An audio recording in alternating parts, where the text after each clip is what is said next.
Hello, once again, I welcome you all to this session.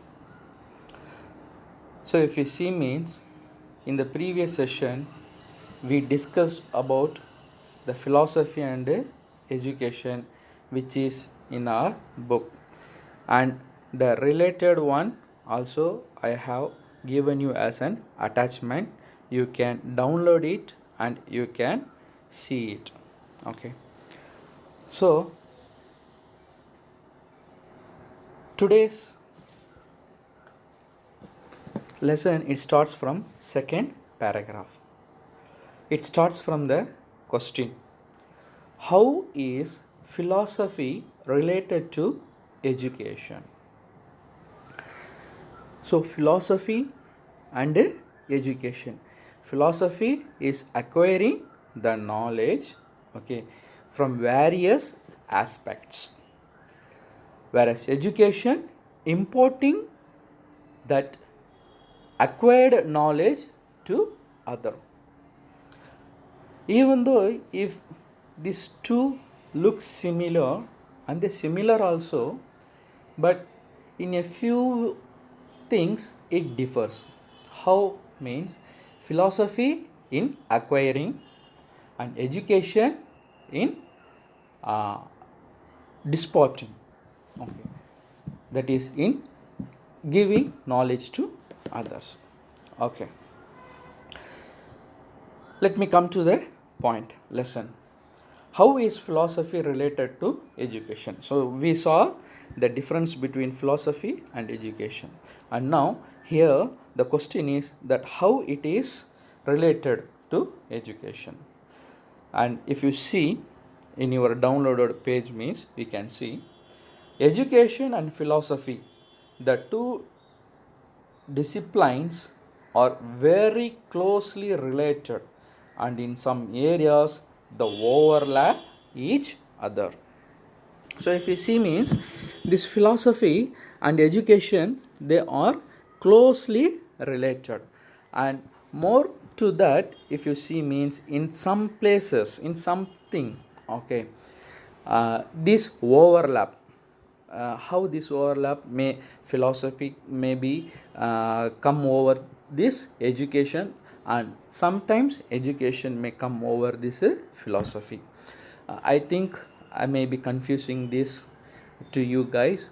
So what I have understood, I will let you know. If it is okay, means alhamdulillah. If not, means please raise your questions in the comment box. Inshallah, I will try my best to make it more comprehend to you guys.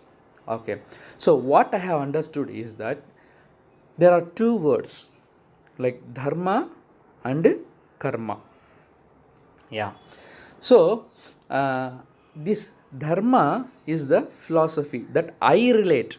Okay, gentlemen, what I say is that what I have comprehended. Okay, so dharma, the philosophy, okay, which is right and which is bad, what you have to do, especially in the concept of good, and what you have to avoid, which is in the concept of bad, which is not good to others, that you have to avoid. And karma. So what is this karma? Karma is nothing, it is the action.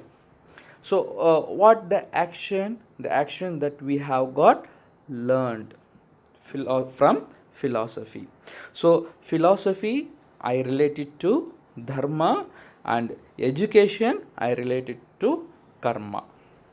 Okay, so from this example I think you can understand what is philosophy and education. In some places this education, that is the karma, may be more than the philosophy, it can overlap the philosophy, and in some cases this philosophy, it may overlap the karma. Okay, there are a lot of examples, gentlemen, that I can alhamdulillah give to you related to this education and philosophy. Okay, um, for example, education is that we learn. Okay, and philosophy, it is already the set of rules based upon the what is that, one's experience, one's thoughts, okay, one's the incident they have met in life, all this thing. Okay, so here if you see means these are two different disciplines. Okay, there is no doubt. Okay, so one is intake, another one is output. For in simple, input and output, but they overlap in some cases. Okay, let us go by the book once again. Okay, in the second line, in your page 6 of second paragraph, it is quite often said that philosophy and education are two sides of the same coin. So these two things can't be separated from one another. This is something like a coin of two sides. A coin of two sides. One is input and another one is output. Dharma, what we learn, and karma, what we do. Okay, so this thing, learning and doing, it can't be separated from one another. That is what is said here by giving the example that these are like two sides of the same coin. If you see means we can see our own Indian coin, in which one side the value of the coin and other side the lions. Okay, the four Ashoka lions, they may have on the other side of the coin. Okay, then education is the dynamic side of philosophy. Education is practical in nature and philosophy is theory.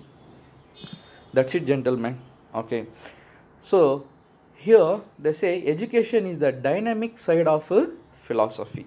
Okay, philosophy, it just it is not my word. Okay, in your book you can say, you can see that education is practical in nature and philosophy is theory. I don't know how many of you remember that in my previous class that I gave the example of riding a bicycle with the help of learning how to ride a bicycle. Okay, or else let me put into simple, just if I learn how to swim, okay, and if I just go and start to swim either in pond or lake or whatever water sources, probably whether can you tell me, can you guess that whether I will be able to swim?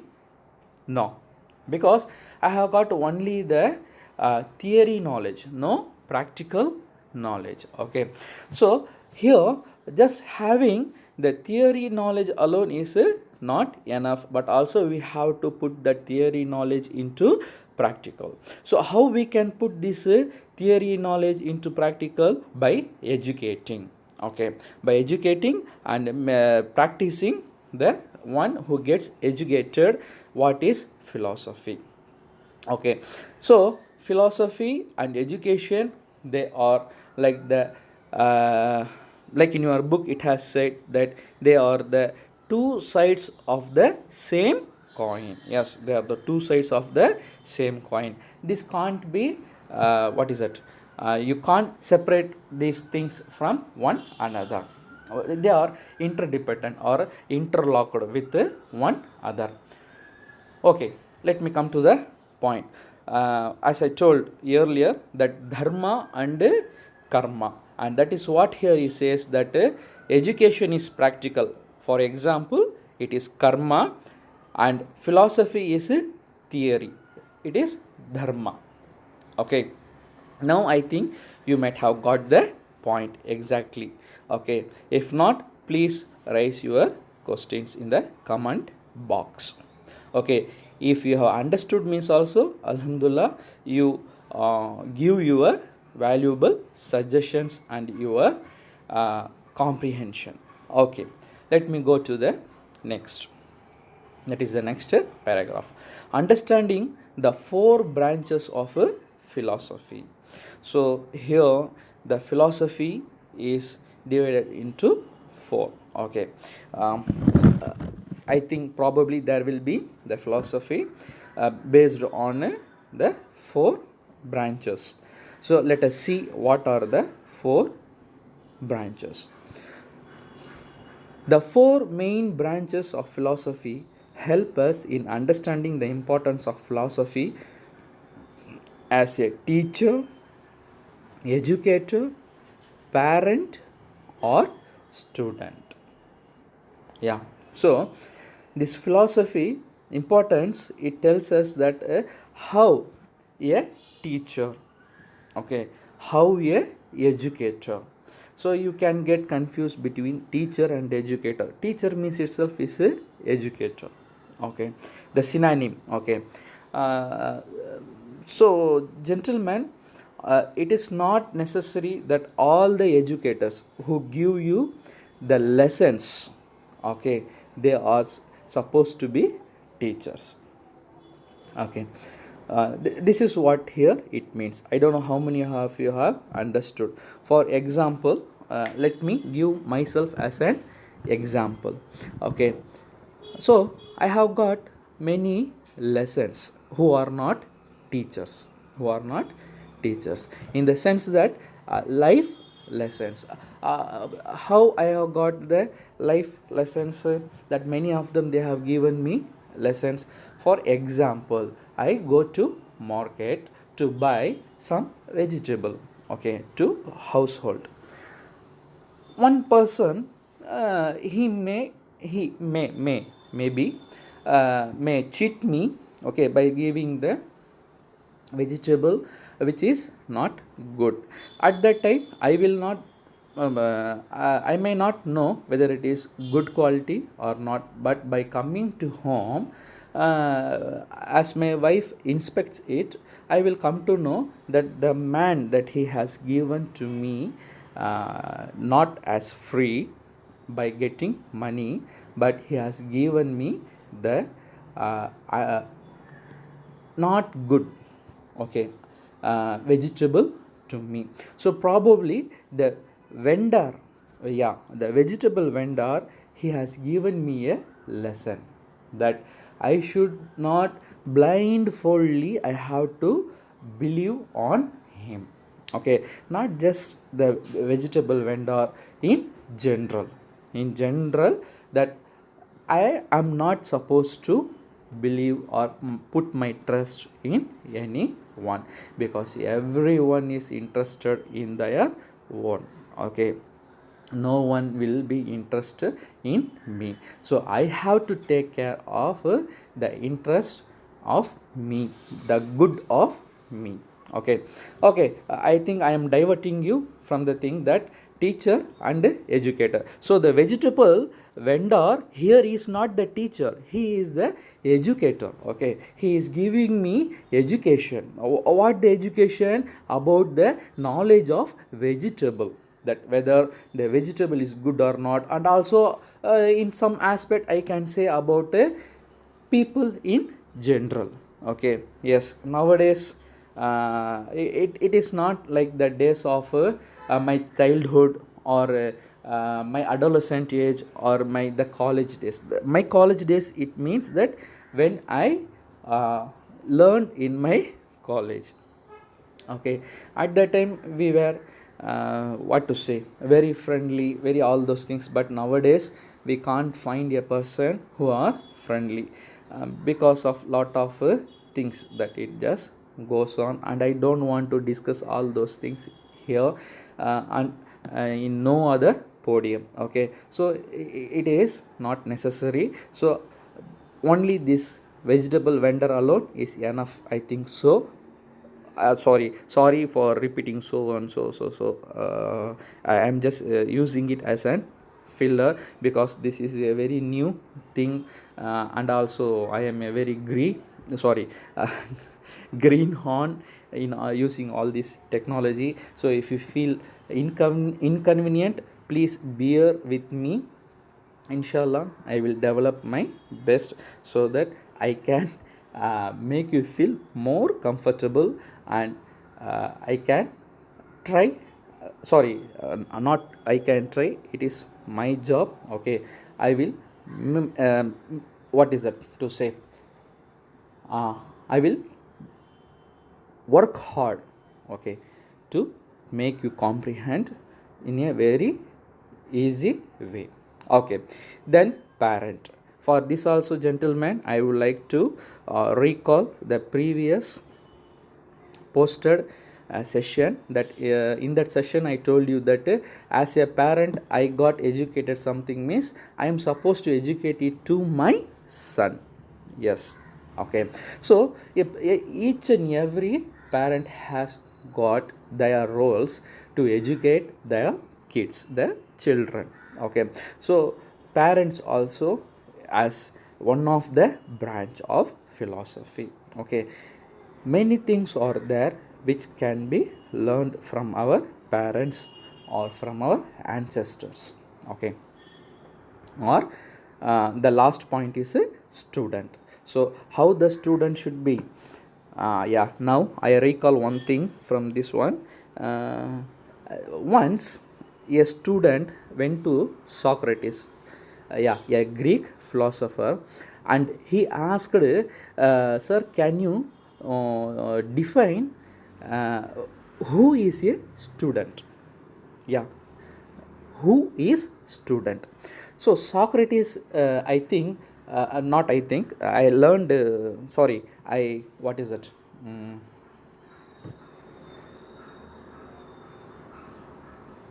Socrates tells the student that a student is one who is like a crane, yeah, crane, which stands in the water, and waits for its prey. And also it is, the student should be like a salt, yeah, you heard right, salt, salt. And also a student should be like a hen, absolutely, hen, hen. Okay, and uh, like you, the student who asks to Socrates, by hearing this he gets stunned. Okay, like me, how, he questions. Okay, and now the Socrates, he begins to give answer. He says that first I told you that a student should be like a crane waiting for its prey in the water. If you have noticed, the crane means probably it will be stand still, it will won't make any movement. Okay, a small fish or something, when it comes, slowly it comes near to that, and by making sure that there is no harm, it is something, a stick or something that by which it is not going to get harm, by making it sure a fish or some fish or whatever the thing, okay, in the water, the prey of the crane, it comes near to it, and the crane patiently waits for that moment, exact moment. Okay, as soon as it comes near to it, the crane, it puts its head into the water and catches its prey. Okay, so this is what is the example that Socrates give to the student, that a student should be a patience. Okay, he should have patience, he or she, they should have patience. And second, I told like salt. So probably I may go, so this first and second and third, this may vary, please don't get confused. Okay, one is like crane, second is like hen, third is like salt, and fourth is like you. This is what the answer the Socrates gives to that student, the student who asks the question, who is a student.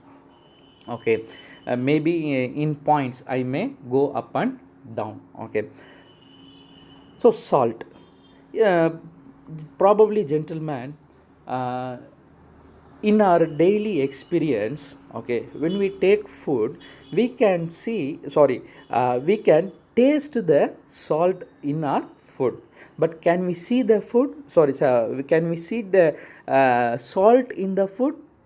No, we can't see salt in the food. Only we can taste, we can feel, okay, the salt in the food. So Socrates also, he wants a student to be like the salt, that he has to get merged into this society, into this education philosophy, all the things he has to what is that, get himself into these things, and he has to become like a salt. His presence, even though he is not there, okay, his presence should be felt. That is what he says. And then it comes the case of a hen.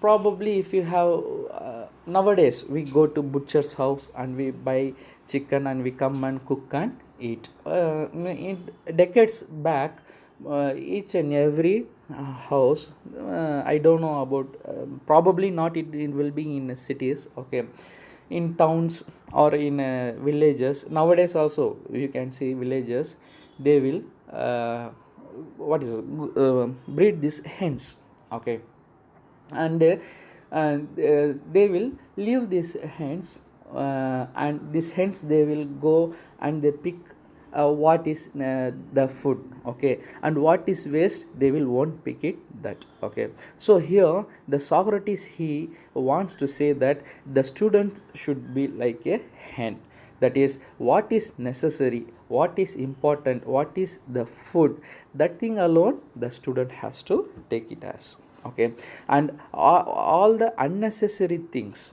okay, he or she has to leave behind, okay, they should not take it. And the last point is, the Socrates says the student is the one like you.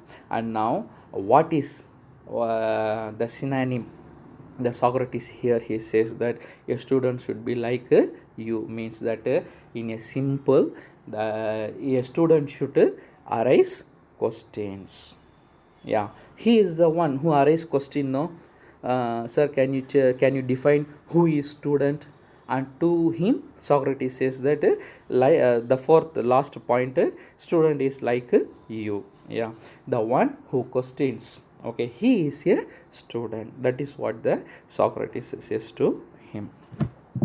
Okay, gentlemen, this is what I it just came into my mind for the word student. So the four main branches of philosophy help us in understanding the importance of philosophy as a teacher, as a educator, as a parent, or a student. Okay, as a teacher, I have got the philosophy. I think so. Allah knows better. Almighty knows better.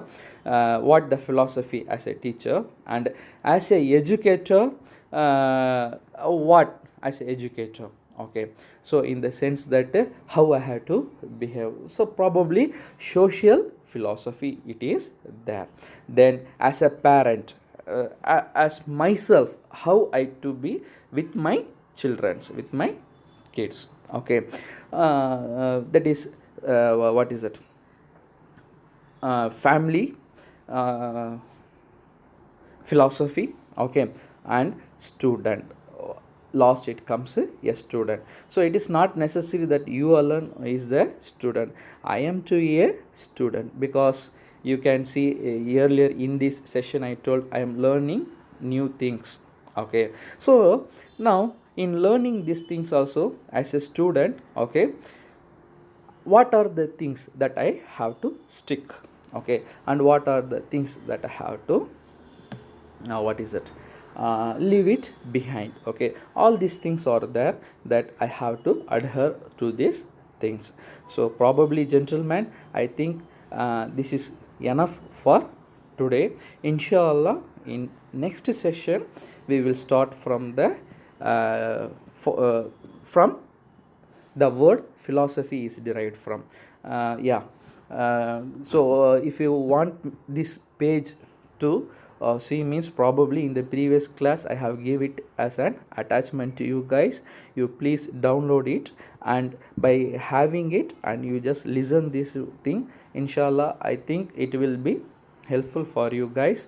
If not, and if you want some other way means you please make me know, and also you suggest me the what is it, the apps or whatever the things are available for making this presentation a good one for your benefit.